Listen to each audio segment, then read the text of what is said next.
abonnés de Cadeau TV, je vous salue. Merci de nous retrouver sur ce plateau pour ce nouveau numéro de Sur la route de Pâques 2024. Pour rappel, Sur la route de Pâques 2024 est une émission qui nous permet, depuis le début de Carême, de cheminer ensemble, pas à pas, vers les célébrations pascales de l'an de grâce 2024. Pour ce troisième numéro, nous sommes accompagnés d'un prêtre de l'archidiocèse de Libreville, vicaire à la paroisse Saint-André des Trois-Quartiers, l'abbé Dimitri. Mon père, bonjour. Bonjour, Mijola. Merci d'avoir accepté notre invitation sur le plateau de Cathode TV. C'est moi qui vous remercie. Avec vous, aujourd'hui, nous parlerons de lois, de chartes, de commandements des us et coutumes à la lumière des textes liturgiques du troisième dimanche de Carême. Il s'agira de voir ensemble comment toutes ces lois, tous ces commandements impactent, sinon quelle est l'importance de ces lois et de ces commandements dans le fonctionnement, la bonne marche de la société. Vous êtes prêt, mon père? Je suis tout oui. D'accord. Première question, dans l'Exode 20, Dieu fait une alliance avec son peuple et cette alliance est encadrée par des textes, des lois, des commandements à respecter sous peine de punition, sinon de malédiction, jusqu'à la 3e voire 4e génération. Quel commentaire vous faites par rapport à cela, mon père? D'abord, merci pour la parole, Mijola. Le texte de l'Exode au chapitre 20, les 17 premiers versets, nous invite à nous plonger dans ce qu'on appelle l'alliance avec le Seigneur. Nous sortons d'un contexte bien défini, bien particulier. Le peuple élu traverse une situation bien compliquée parce qu'étant en esclavage chez Pharaon en Égypte, Dieu les a libérés. Et cette marche vers la terre promise n'a pu se faire que sur la base des commandements, des chartes, des décrets qui ont jonché la vie du peuple élu. Et pour tenter de répondre à cette question, il nous convient d'abord de définir ces trois concepts importants qui sont le décret, la charte et l'alliance. S'agissant du décret, nous pouvons dire que le décret désigne une loi. C'est une décision qui ordonne ou règle quelque chose. C'est un acte exécutoire émis par un pouvoir. Et dans la loi, on a la révélation enseignée par Dieu à Israël pour régler sa conduite. La charte est un écrit solennel destiné à consigner des droits ou à régler des intérêts. C'est un code visant à encourager ceux qui veulent appliquer ce que Dieu ordonne. Et l'alliance n'est autre qu'un accord sacré entre Dieu et son peuple basé sur la fidélité. C'est pourquoi le deuxième dimanche du temps de Carême, année B, dans la première lecture tirée du livre de la Genèse, au chapitre 22, les 18 premiers versets, il était question pour nous de voir l'alliance que Dieu établissait avec son serviteur Abraham, notre ancêtre dans la foi. Car Abraham a obéi à Dieu en acceptant d'offrir son fils Isaac en sacrifice. Mais Dieu, en voyant son élan d'obéissance, décida de non seulement bénir Abraham, mais de faire aussi de lui notre ancêtre dans la foi en le comblant davantage d'une belle et grande génération de croyants. Et pour revenir justement à cette première question qui nous est posée, disons que dans les commandements que Dieu propose à son peuple, Dieu ne veut pas qu'il se perde. Et les commandements montrent des garde-fous, qui aident le peuple élu à marcher en toute quiétude sur cette belle route de la vie avec Dieu, cette belle route qui conduit droit vers Dieu. Merci beaucoup mon père. On va parler de ces 14 dernières années, sinon bien avant. La loi fondamentale de notre pays, nous parlons bien de la Constitution, a été plusieurs fois modifiée. Des modifications qui ont entraîné des vagues de contestation. Et aujourd'hui, on se demande quelle valeur doit-on accorder à cette loi fondamentale, d'abord en tant que citoyen, mais aussi en tant que chrétien. Il faudrait savoir, Madame Mijola, qu'en tant que citoyen et en tant que chrétien, nous avons le devoir de non seulement observer tout ce qui se vit dans notre société, mais aussi à donner son point de vue, à donner sa contribution ou encore à prier pour notre société. Et la loi fondamentale régit l'ensemble des lois qui établissent le fondement de l'organisation d'un État bien défini. Et au sein d'un État, il y a ce qu'on appelle des pouvoirs publics, représentés ici par l'exécutif, le législatif et le judiciaire. Ces trois pouvoirs vont de pair et consistent à réglementer la vie au sein de la société gabonaise qui nous est un cadre bien propice pour notre épanouissement aussi bien spirituel, humain qu'intellectuel. Donc, il faut voir à travers la loi fondamentale que ces 14 dernières années, voire plus, le peuple gabonais a traversé des moments très, très, très difficiles, car un pays sous-peuplé avec autant de richesses n'arrive pas à prendre son réel envol, s'agissant des domaines très importants de la vie en société, de la vie au Gabon. Voir que des priorités telles que la santé, l'éducation, la liberté d'expression ne sont pas des réalités concrètes dans notre pays, le Gabon. Et voir aussi que la Constitution, qui est censée nous donner un idéal à suivre, a été taillée à la mesure d'un groupuscule. N'ayons pas peur de le dire, car le peuple a longtemps crié son désarroi. Mais heureusement, nous l'espérons, avec l'arrivée des autorités de la transition, nous espérons en un Gabon meilleur, tel qu'on peut le lire dans ces belles paroles qui nous sont adressées dans notre hymne national. Et en tant que chrétien, justement, comment est-ce qu'on doit, quelle valeur aujourd'hui on doit accorder à cette loi fondamentale? Et en tant que chrétien, il faudrait déjà observer la situation dans laquelle nous nous trouvons avec les yeux de la foi, avec les yeux du Christ, qui non seulement voit les décisions qui seront mises sur la table, ces décisions qui vont être prises pour le bien de tous les Gabonais. Il faut croire en nos autorités et il faut d'ailleurs les porter en prière parce que ce n'est pas une mission aisée à laquelle ils ont dit oui. Nous n'avons qu'à les accompagner tout en les portant dans nos prières. Merci. Et il faut aussi reconnaître que le citoyen est un chrétien aussi engagé dans la réflexion qui consiste à penser les mots qui minent la société gabonaise. Merci mon père. Justement, par rapport à cette loi fondamentale, au prochain dialogue inclusif qui aura lieu courant avril, la place de cette loi fondamentale a toute son importance. D'ailleurs, on en parlera beaucoup parce que c'est sur cette base justement que l'on fera le nouveau Gabon. Quelle est la contribution de l'Église aujourd'hui justement pour redonner à cette loi fondamentale sa valeur? D'accord. Pour ce qui concerne le futur dialogue national inclusif, car c'est ce que nous souhaitons pour ces assises qui vont se tenir durant le mois d'avril prochain.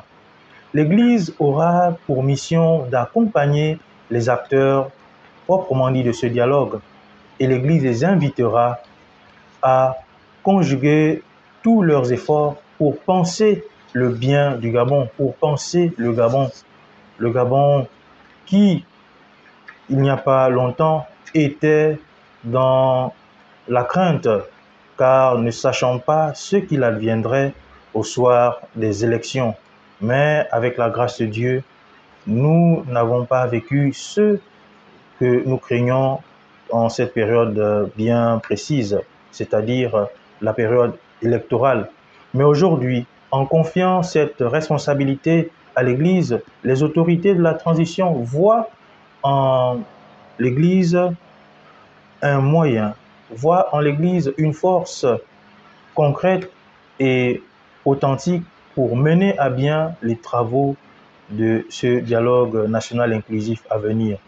Et nous le souhaitons, nous l'espérons et nous croyons que de ce dialogue national pourra surgir un nouveau Gabon tel qu'on peut le lire déjà, on peut le méditer dans la prière pour la période de transition au Gabon, car cette prière nous montre avoir combien les Gabonais ont été blessés, non seulement durant ces 14 dernières années, mais bien plus avant, avec l'avènement des différentes présidentielles qu'a connu notre beau pays, le Gabon.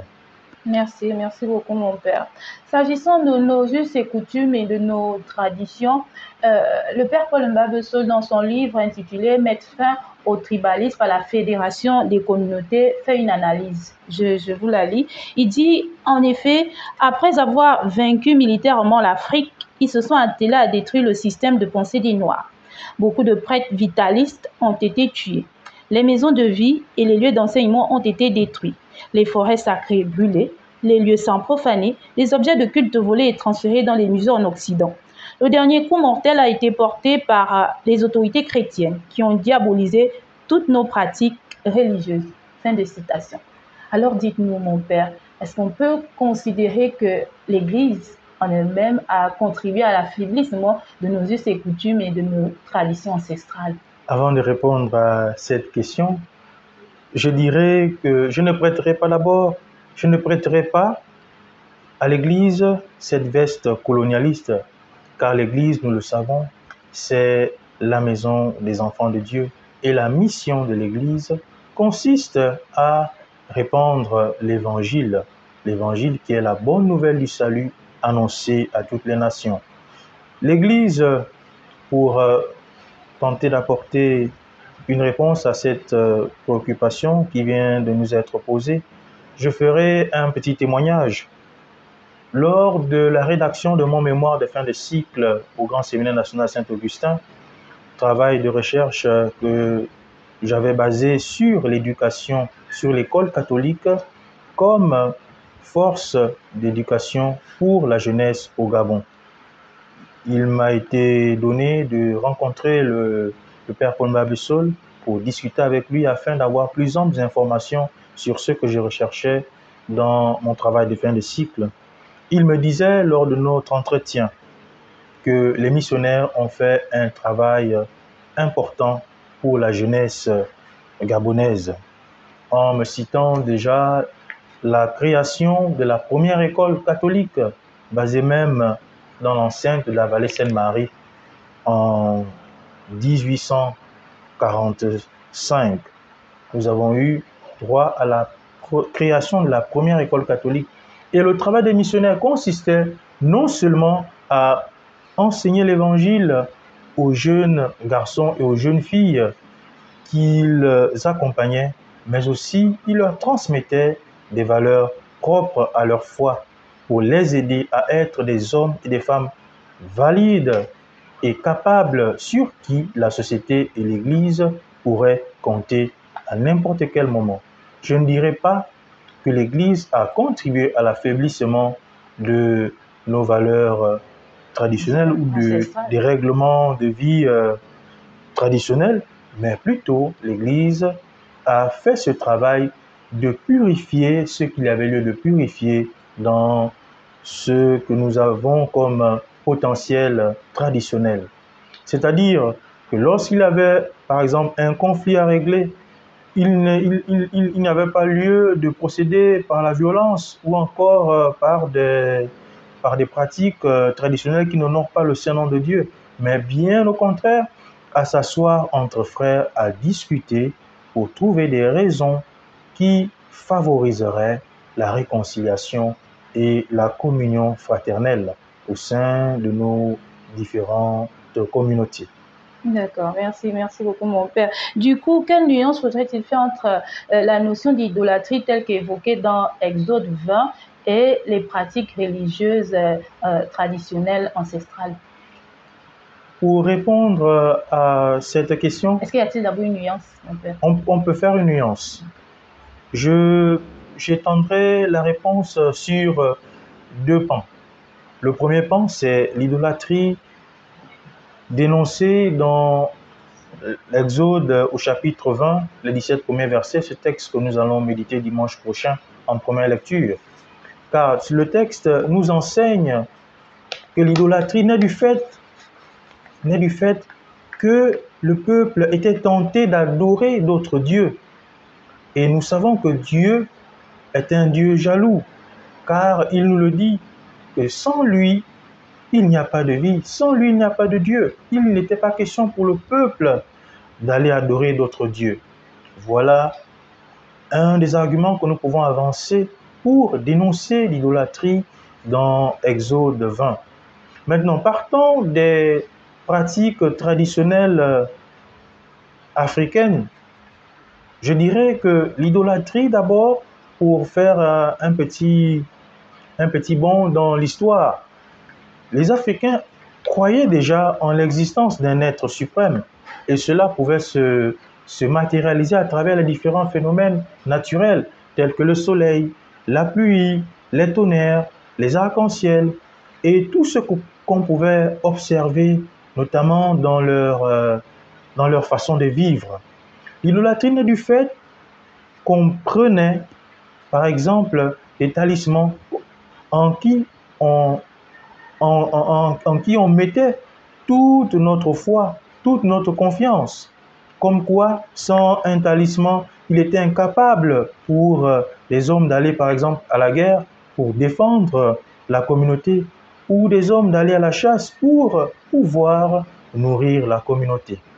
Donc l'idolâtrie, pour ce qui concerne la pratique des religions traditionnelles africaines, consistait donc à mettre sa foi dans ce qu'on appelle aujourd'hui, dans une langue plus raffinée, telle que la langue française, des gris-gris, mettre notre foi, notre confiance en l'action des gris-gris. Merci mon Père. La loi du Seigneur est parfaite, qui redonne vie.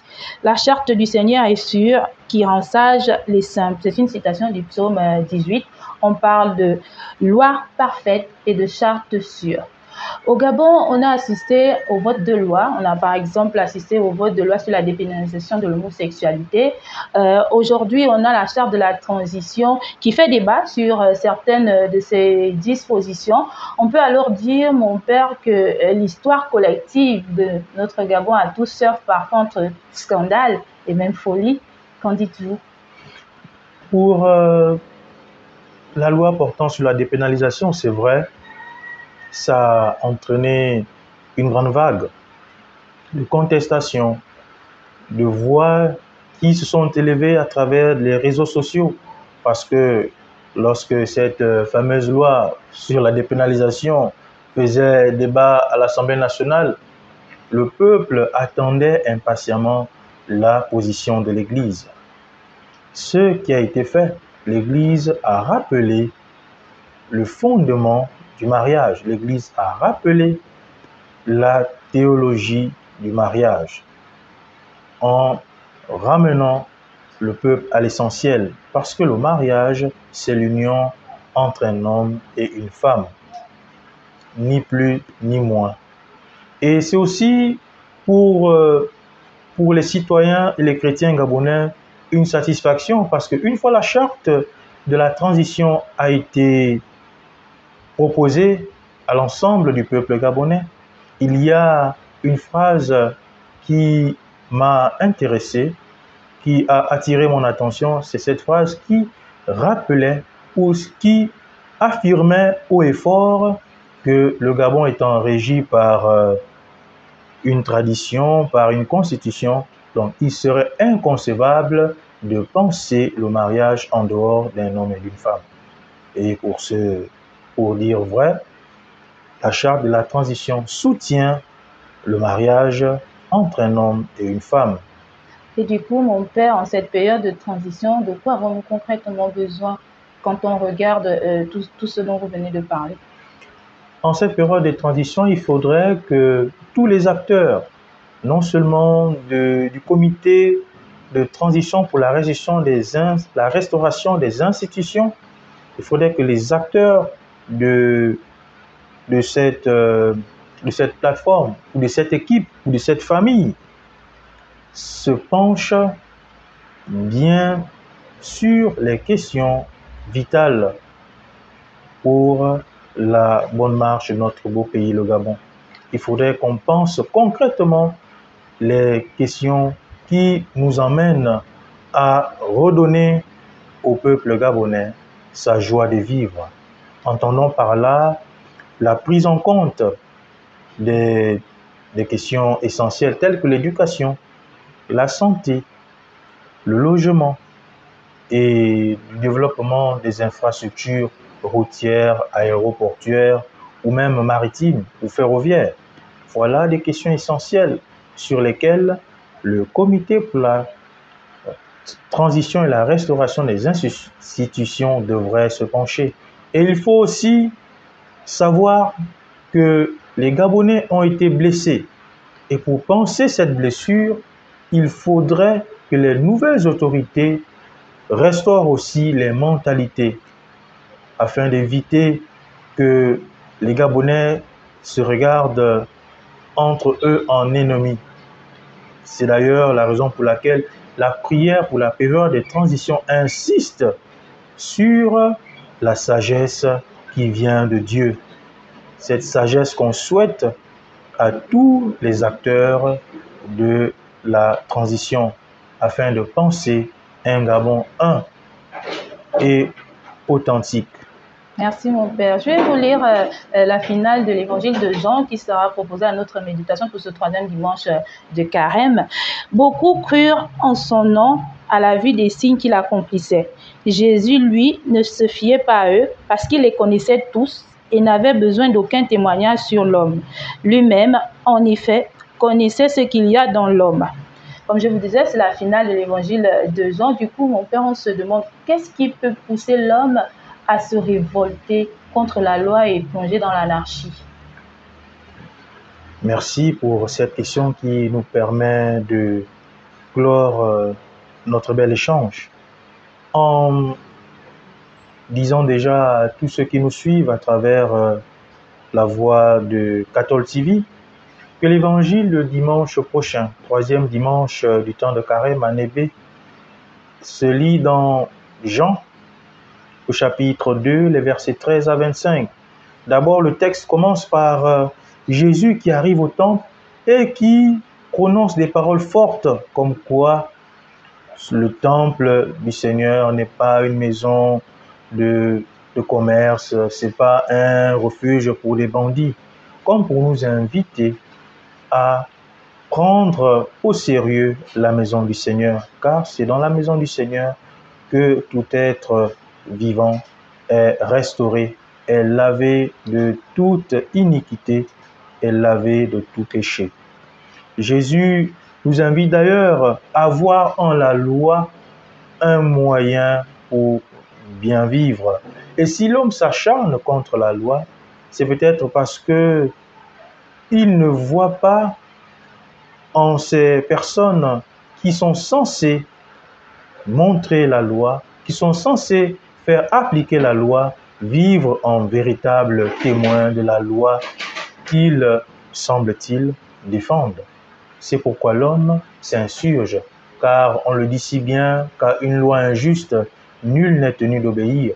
Si les garants de la loi se comportent en véritable contre-témoignage, à plus forte raison, les plus faibles, ceux et celles qui font l'effort de suivre la loi. Et cette finale de l'évangile nous montre d'abord dans le langage johannique, le langage de Saint Jean, les signes caractérisent ce qu'on appelle les miracles, des bienfaits que Jésus accomplissait pour redonner la vie à ses contemporains. Et beaucoup ont cru en lui en voyant justement ces signes, car beaucoup ne croyaient pas en Jésus.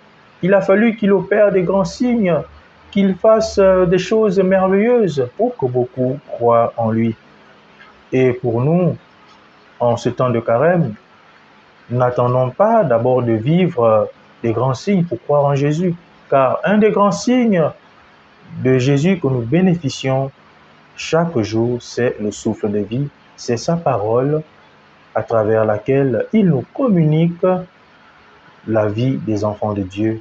Et à travers les sacrements que l'Église célèbre, Jésus opère aussi des signes dans notre vie en ce temps de carême, à travers nos frères et nos sœurs qu'il met sur nos routes afin que nous vivions comme il veut que nous vivions. D'ailleurs, l'évangile du jour, tiré de Luc au chapitre 16, les versets 19 à 31, nous invite à nous tourner vers les personnes les plus vulnérables de notre société, caractérisées par Lazare dans la page de l'évangile du jour.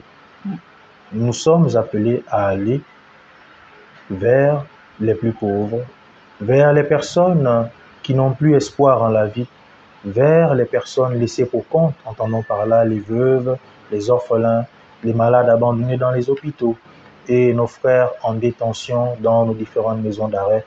Voici les personnes vers qui Jésus nous envoie témoigner de lui, afin qu'il soit plus concrètement vécu dans la vie de ces personnes en détresse. Merci. Merci mon Père d'avoir pris de votre temps pour venir parler avec nous toutes ces questions liées aux us, aux coutumes, aux chartes et aux lois. Peut-être avant de nous séparer, un mot de fin à l'endroit de tous les chrétiens qui nous regardent.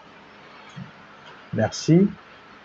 En ce temps de carême, chers auditeurs et auditrices, chers téléspectateurs, chers abonnés de Cathol TV, que le Seigneur, en ce temps de grâce, vous aide à cheminer en toute sûreté vers Pâques 2024, que les résolutions qui vont être prises soient véritablement pour vous signe de cette nouvelle naissance que nous vous souhaitons, et ce, par la grâce que Jésus-Christ, notre Seigneur et Sauveur, mort et ressuscité pour nous, vous communique.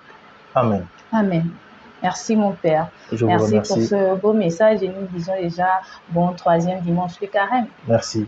Merci encore d'avoir accepté notre invitation sur le plateau de Cathol TV. Merci.